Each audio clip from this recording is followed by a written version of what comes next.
I'm sitting on the floor of my kitchen getting ready to go through all of my recycled garbage, and I have to separate the labels off the bottles and wash everything. So I figured that this would be a good time to explain a little more in detail of how you deal with your recycling garbage in Japan. All it takes is one day where you miss your garbage. And now you have all these bottles that you have to wait a week to get rid of.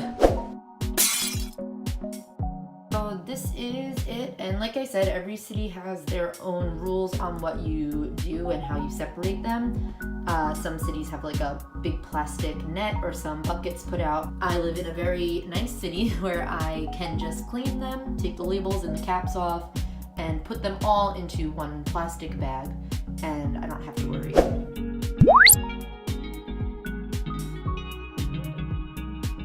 So I'm sure that you're asking, how do you know what bottle is a PET bottle, what's a plastic bottle, and how you recycle them? And the easiest answer is you turn it around. There's always going to be some kind of symbols here. And obviously it says PET, it's in English, you really can't mess it up. And up here you've got this little symbol up here, and you've got some Japanese. This symbol is plastic. This is a Pruda symbol. So it's just got these two little characters here. And then next to it, over here, you're gonna see this is for the cap and the label. So the cap should get taken off, put in with plastic garbage, your regular plastic that gets taken out every week. So should this label, and all Japanese labels are gonna have this like easy tear feature. All these PET bottles have a real easy way of getting off the label.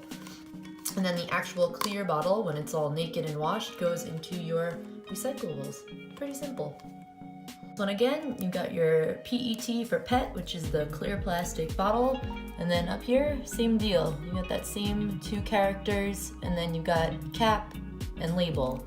This one also, it has this little triangle tab here. It tells you to pull there, get the label off. And the last two are these plastic bottles. So these are just like your cooking oils. And I mean, you might think that these are supposed to be like the PET bottles. So you're like, oh, well, it's a big bottle with a label on it, so it must be PET. But if you take a look at your little labels here, it'll just say that the label outside is paper, so it should be thrown away with your regular burnable garbage. And this, in fact, the cap and the bottle, they are both Pruda. So it's just gonna go into your regular plastic garbage, which hopefully gets taken every week. Same for this one. This doesn't even say anything about the label and how to recycle it. So you could just wash it out and have it go as is.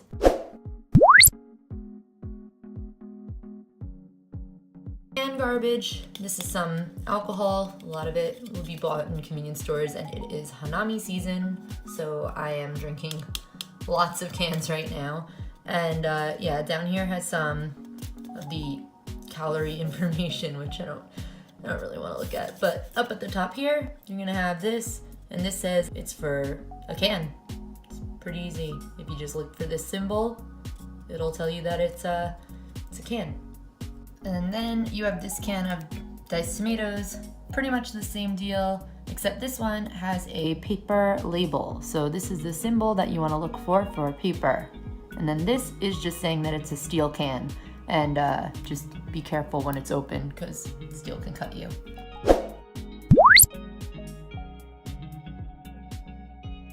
So next you've got this little garlic jar, little glass jar, and you're turning this label around and you're looking for a symbol, and you're like, where is it? I can't find it. For this one, sometimes they'll have them on the cap, and this one, it's up on top of the cap. So it's saying that this is a aluminum steel cap, so that goes into the garbage with your cans. And then this is just saying that this is a glass bottle, and it will break easy, so just, it's a glass bottle. You could take this paper off too. It'll come off pretty easily. Doesn't specifically say to, but I would. And then you've got something like a wine bottle. This doesn't even actually have it written on it what kind of recycling it is, but it is glass, and I'm pretty sure that they're thinking that if you're old enough to buy alcohol, you can tell that this is glass and it should be treated as such. Also, fun fact in Japan, here's your Japan fun fact of the day. All alcohol has Braille on it, so that you're not accidentally picking this up thinking that it's like a glass drink or a different kind of ingredient in a glass, they have Braille on it. And the same with the cans. So all alcoholic products have Braille on them, so people don't accidentally get drunk during the day or at a time when they shouldn't be drinking. I've made a mess with bottles and it's time to clean up now.